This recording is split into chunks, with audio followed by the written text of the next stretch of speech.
Hi there and welcome to Commander's Keep. I'm your host for today, Dan, and today I'm going to be talking about Gishath's Sun Avatar, a dinosaur tribal commander deck, which we'll talk about the commander to start with, which is 5 miscellaneous, a red, a green, and a white for 7/6 Vigilance Trampling Haster.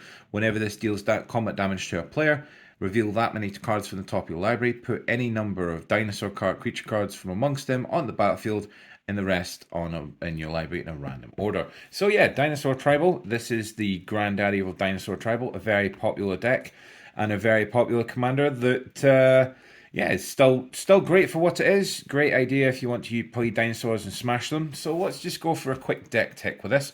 The deck list will be listed on Mox Field, and that will be in the description. So let's just charge on. So that's our commander, and we're going to go with first card reveal is our Planeswalker of the deck, which is a Huatu Radiant Champion, which is 2 miscellaneous, green-white for 3 loyalty Planeswalker with the +1 ability. I put a loyalty counter on it for each creature you control. Its neg 1 is target creature gets X plus X until end of turn, was X is the number of creatures you control. And its neg 8 is you get emblem whenever your creature enters the battlefield under your control, you may draw a card. So it's an enchantment draw a card effect, a board winning wipe, well not wipe, more board winning setup if you have a large amount of creatures. With our commander, we're guaranteed to try and get as many creatures out as possible. And yeah, it's going to have lots of counters on it because we're going to have lots of creatures out. So that's pretty understandable. Okay, let's just go through our sorceries, which we have 1, 2, 3, 4, 5, 6, 7, 8, 9 sorcery sources. And let's just go through them. Terminus, which is a 6-drop, 4 miscellaneous double white for a sorcery. It says put all creatures on the bottom of the library, owner's libraries. Its miracle cost, if you were to draw it, would be a singular white. So, a bit of removal. A little bit of a setup, and Nissa's Renewal, which is a 6-drop sorcery, which search our library up for 3 basic land cards, put them on battlefield tapped, and gain 7 life. So, a bit of ramp, I get a life gain. A bit for more amusement value, our Primal Surge, which is a 10-drop mana, 8 miscellaneous, double green. Exile the top card of your library. If it's a permanent card, you may put it on the battlefield. If you do, repeat this process. So, if we've got permanents with setup or arranged, we're going to be playing as many permanents as possible with this. So, permanents mean prizes. Another bit of removal here. A Star of Extinction, which is a 7-drop, more for the thematics than anything else. As you can see, the dinosaurs are all getting killed by a big star.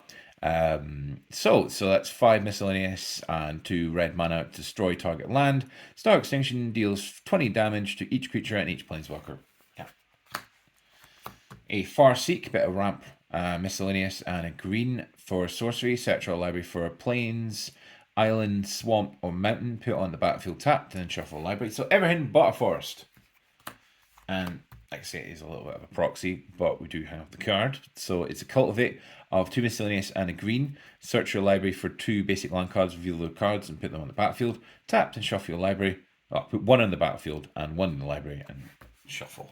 A bit more removal. Shatter the Sky. 2 miscellaneous and double white for sorcery. Each player who controls a creature with 4 greater draws a card, then destroy all creatures. So let's say we're going to have big dinosaurs out. So if we're going to have to wipe the field, we're going to get some benefit out of that. A Free Visits. A search your library for a forest card, put that on the battlefield and shuffle your library. And a Majestic Genesis, which was 8 mana, 6 mana, plus 2 forests. Reveal X cards from the top of the library, where X is the mana value of a commander you own on the battlefield. Or in the command zone, you may put any number of permanent cards from amongst them on the battlefield and the rest on the bottom of your library in a random order. So, a bit like our commander, it's in a green source. Same mana cost, but less commitment to other colours. Let's go for this instance now. We have 1, 2, 3, 4, 5, 6, 7 instants. We'll go for the start at the top. A Worldly Tutor, which is search your library for a creature card, reveal that, shuffle it, put it on top of your library. Great card there. Swords to Plowshare. White mana for instant exile target creature. Its controller gains life equals its power. Chaos Warp, so we can target our own stuff with this one as well. It's 2 miscellaneous in the red. The owner of target permanent shuffles it into his or her library, then reveals the top card of his library. If it's a permanent card, he puts it on the battlefield.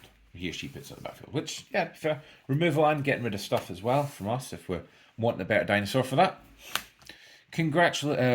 Congregation at Dawn, which is the double green and a white instant. Search your library for up to 3 creature cards, reveal them, shuffle your library, and put those cards on top of it in any order. So yeah, you're fixing your draws. It's kind of like that of a Will the Tutor, but better.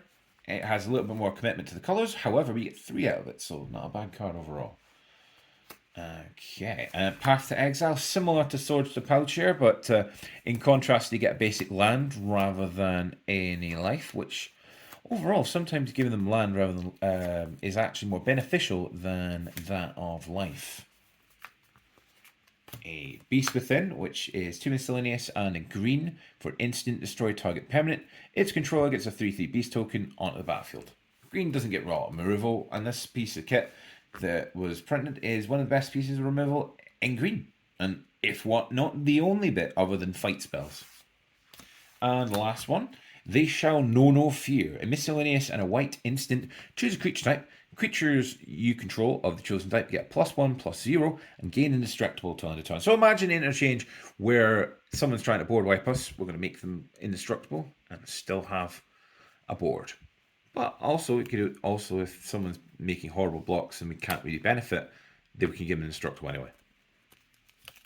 It's also from the 40k Precon. I believe it's from the Esper one. I'll get rid of that. Okay, we'll go through enchantments. We'll try and be a bit faster. We'll try and be too slow sometimes. See we'll just count this bad boy. So 1, 2, 3, 4, 5, 6, 7. 7 enchantments. Starting from where I've dropped. Live in the Wilds, miscellaneous green and red. Creature spells you control can't be countered. Non-token creatures enter the battlefield will riot. They either get +1 or haste, which is great. Descendant's Path, a great way to cheaply reduce our cost of our dinosaurs. We're 2 miscellaneous in the green. At the beginning of your upkeep, reveal the top card of your library. If it's a creature card that shares a creature type with a creature you control, you may cast that card without paying its mana cost. Otherwise, put that card on the bottom of your library. Which, to be fair, you want dinosaurs, you want them out, you get to do that. Shadow of the Warp, miscellaneous red and a green. The enchantment, the first creature spell you cast each turn is 2 less to cast. Whenever an opponent's casted their first non-creature spell each turn, Shadow in the Warp deals 2 damage to that player. So, it's burn as well as ramp, basically reducing the cast cost of our commander, or anything else we really want to cast at that point, especially if we're doing the first spell of the turn. If we haven't already got the Descendant's Path out, which we're getting a freebie, then that's quite good. Radiant Destiny, 2 miscellaneous and a white for an Ascend permanent. If you control 10 or more permanents in the city, you have the city's blessing. Radiant Destiny enters the battlefield, choose a creature type. Creature types you control the chosen type get a +1/+1 as long as you have the city's destiny, and they also have vigilance. So if you have the city's destiny, they have vigilance. Otherwise, just get a +1/+1, which, to be fair, you're going to have lots of permanents out. You're going to hopefully have the city's blessing there. Guardian Project, bit of card draw, 3 miscellaneous and a green enchantment. Whenever a non-token creature enters the battlefield under your control, if it doesn't have the same name as another creature you control or creature in your graveyard, draw a card. So we're playing Commander, we're always going to get the benefit of that. So there's always going to be different creatures. So yeah, good stuff. Amira's Wake. It's just 3 miscellaneous and a green-white enchantment. Creatures you control get a +1/+1. And whenever you tap a land for mana, add a mana of any type that land produces. So basically double mana, and we're playing casting huge things, so that's definitely needed. The Growing Lights of Tim Itomolok. Feel free in the comments to tell me if I'm misspelling that one or pronouncing it, which I probably am. So, it's a legendary enchantment. When it enters the battlefield, look at the top 4 cards of your library. Reveal a creature card from amongst them, put it in your hand, and put the rest in your library in any order. At the bottom in any order.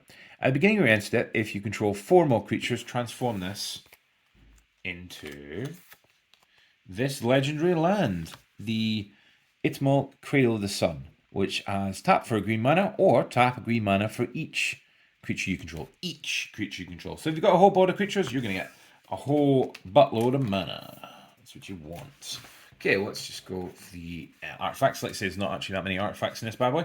There's 1, 2, 3, 4, 5, 6, 7, 8. 8 artifacts. Starting with, as you would expect, a Soul Ring for 1 mana. Tap it. Get 2 colorless mana. What's to dislike? Mana Vault, a little bit more Better than the last one, but has a downside. So 1 mana, you can tap it. You get 3 mana of it colorless. However, you have to pay 4 to untap it. Otherwise, you get popped 1 life each turn. A Sword of Truth and Justice, a 3 miscellaneous, to give a protection from white and blue, and a +2/+2. And whenever this creature deals combat damage to player, put a +1/+1 counter on a creature you control, then proliferate. And it's a quick cost of 2. Elixir of Immortality. I've got a fair amount of mill in my meta, so this is a worthwhile inclusion. So it's 1 colorless mana, and then 2, and tap it, gain 5 life. Shuffle this into your graveyard, from your graveyard into your library. So shuffle this and your graveyard into your library.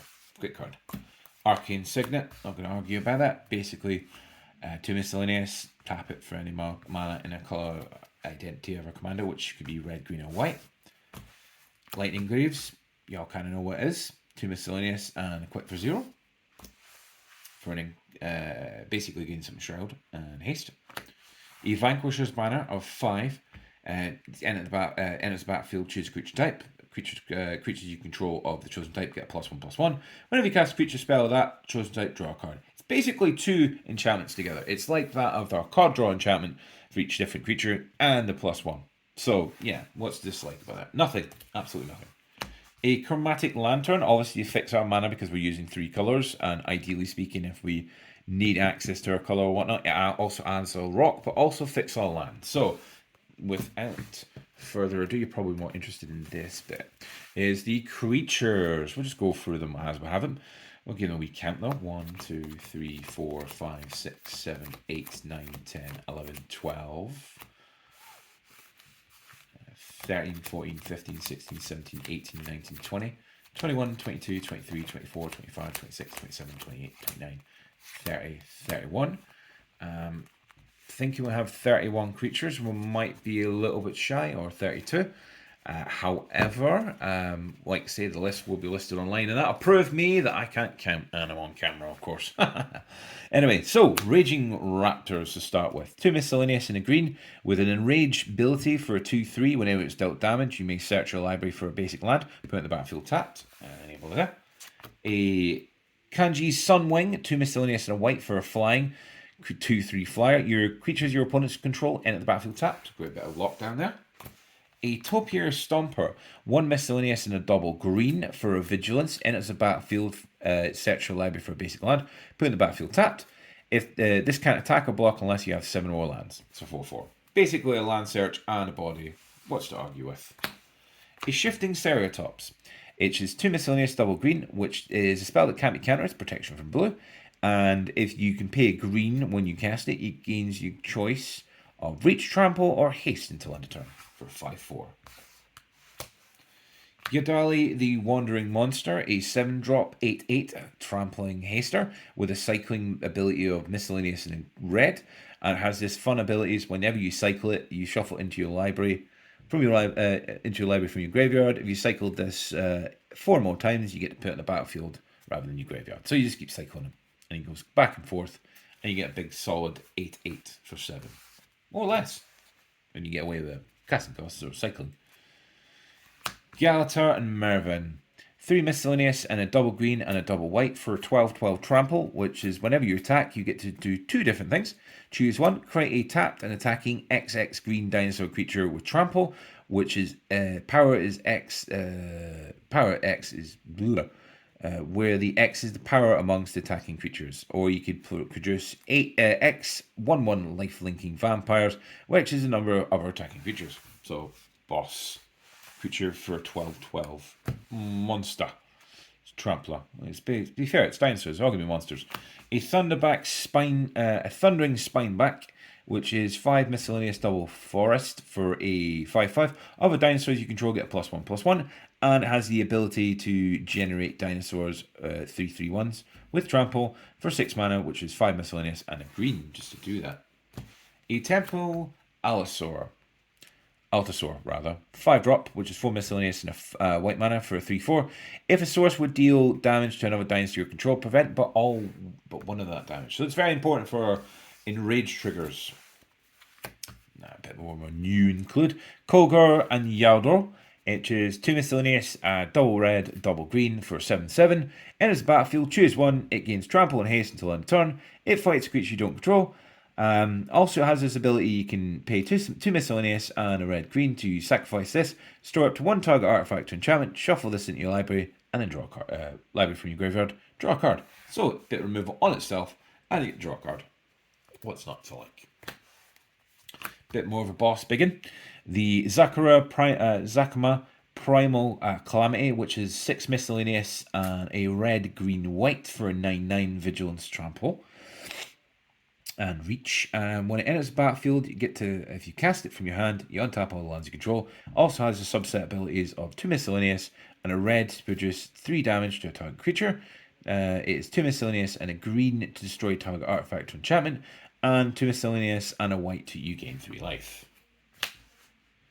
The Tarask, 6 miscellaneous and 3 green for a 10/10. This has haste and ward 10 if it was cast.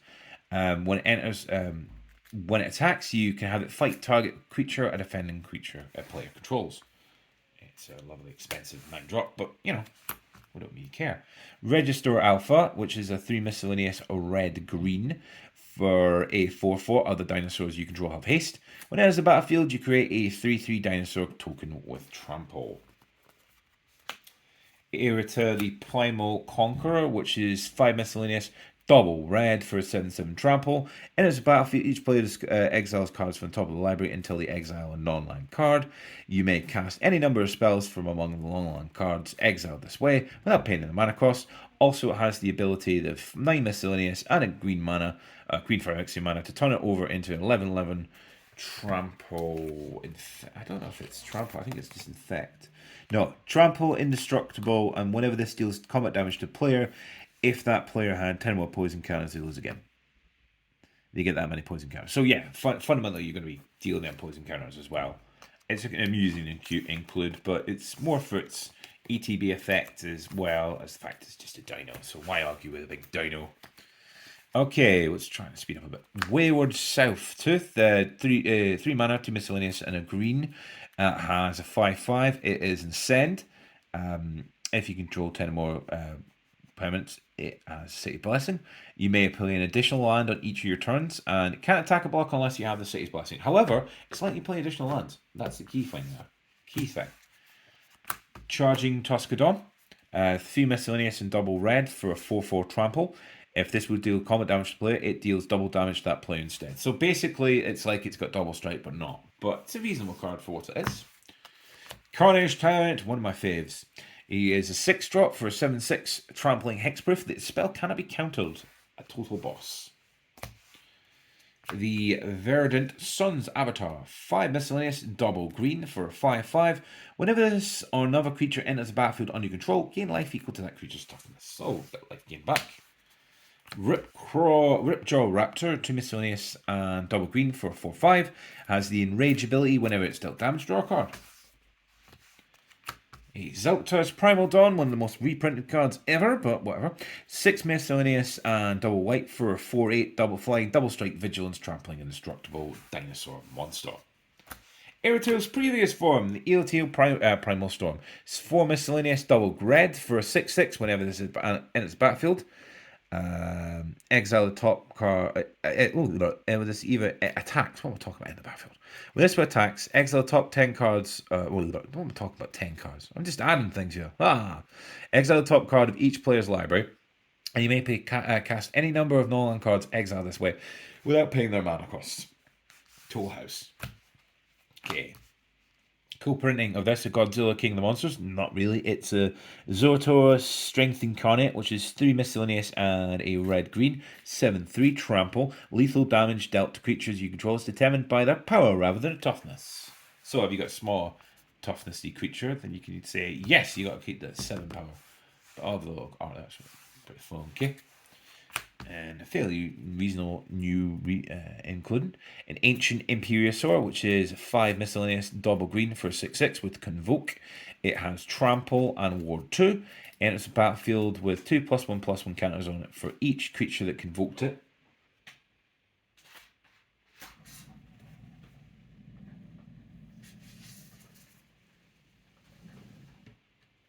So each creature that convoked it. And Convoke works by the idea that you can use other creatures to tap it to reduce the mana cost of a creature, based on its also colour too.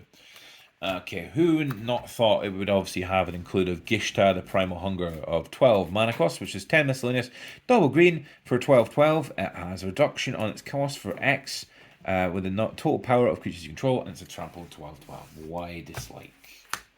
A Territor Hammersmith, or Hammer Skull, why am I saying Smith? Skull of 2 miscellaneous and a white for 2/3. This attacks tap target creature and opponent controls. Polyraptor, which is 6 miscellaneous and a double green for 5/5. Enraged, when this is dealt damage, create a token copy of it. You know that the Polyraptor combo can be insane. No need to talk about that any further. A Frashning Brontodon, 1 miscellaneous and a double green for a 3/4, and you pay 1 to sacrifice it, destroy target artifact or enchantment. Great way to hold ransom around the table, especially if they've only got a rock that you need to deal with. You go, up, no, Dinosaur's going to deal with that.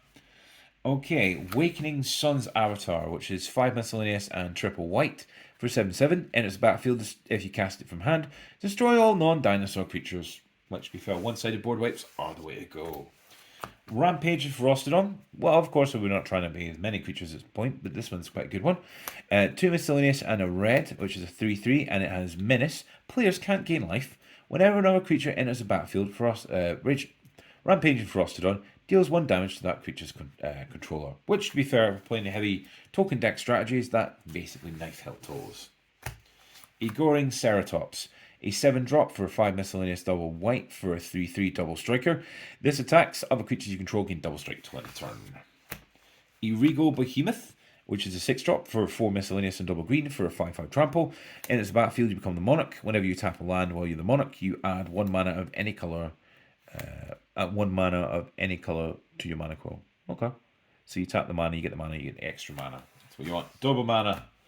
A Trapjaw Tyrant, which is a 3 miscellaneous and a double white for a 5/5. Whenever this is dealt damage, exile target creature and opponent controls until this leaves the battlefield. So it's like an Oblivion Ring, but a creature at the same time. Very nice. And the last one, the Death Gorger Scavenger for 2 miscellaneous and a green for a 3/2. When this enters the battlefield or attacks, you may exile target card from a graveyard. If it's a creature card, exile this way, you gain 2 life. If it's a non-token card, exile this way. This gets a +1/+1 until end of turn, which is amusing. You can obviously destroy things in people's graveyards. That's what you want.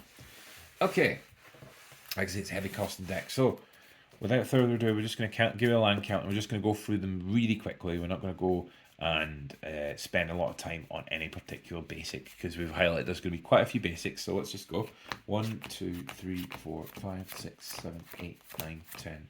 11, 12, 13, 14, 15, 16, 17, 18, 19, 20, 21, 22, 23, 24, 25, 26, 27, 28, 29, 30, 31, 32, 33, 34, 35. So 35 land.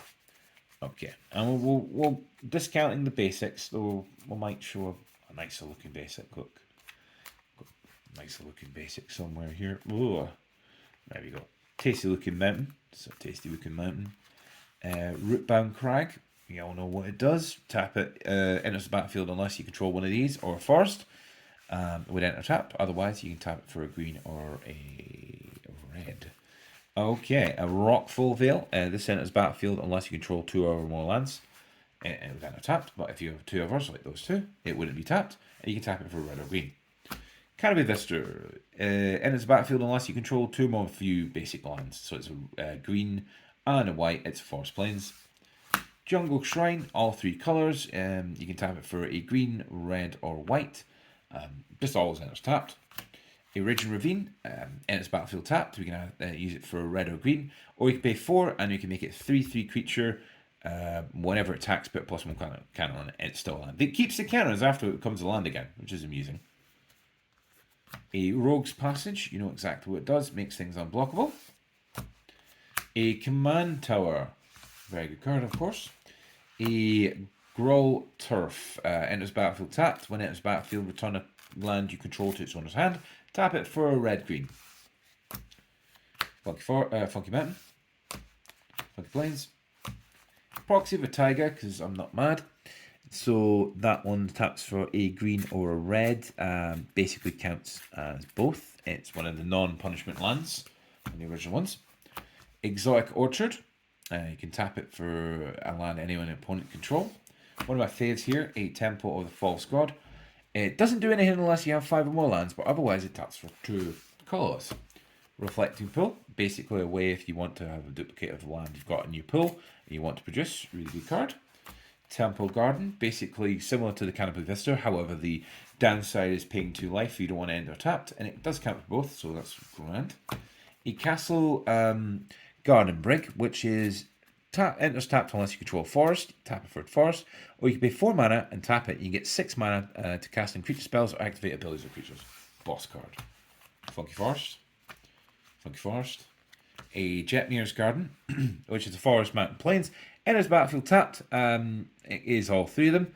Works for searching, and you can also cycle it and draw a card for 3. Forest. Wooded Foothills. Pay 1 life, sacrifice this, go searching for a forest or mountain, put it in the battlefield, and shuffle your library. Temple of Triumph. Enters battlefield tapped. Look at the top card of your library, scribe 1. Red or white. Cool Mountain. Sacred Foundry, similar to that of the previous one, the Temple Garden, but it's the red-white version. So, ends battlefield, you pay 2 life, or it ends tapped. It's Mountain Plains. A Sun Petal Grove, which can fit, is similar to Rootbound Crag, but it works on the same idea that it is a white or a forest, unless you control a forest or a plains, it enters tapped. Stomping Ground, similar to the other 2 shock lands, but it's the Mountain Forest one. And that taps for green or red, but otherwise you pay 2 life, it's tapped. Funky Looking Plains. Funky Looking Forest. Very boring for Plains. Temple of Abandon, similar to the previous other Scry land, this enters battlefield, but it basically gives you red or green for that one Scry. Busick Plains. Funky Looking Mountain. A Yaima Cradle of Growth, a proxy of it. Let's say I do own the card, I just don't like move them all around. And sometimes you just want to keep it in the deck you've already got in, so rather than cause problems. A Game Trail. As this enters battlefield, you may reveal a mountain or forest from your hand. If you don't, it enters battlefield tapped, and yeah, it taps for a red or a green mana. Right, okay, so like I said before, we're going to try and put out more content every day. So if you have any deck ideas or any ideas what we should do, any commanders or anything else, feel free to mention in the comments. Always like, subscribe, and share, and I'll hopefully see you guys soon.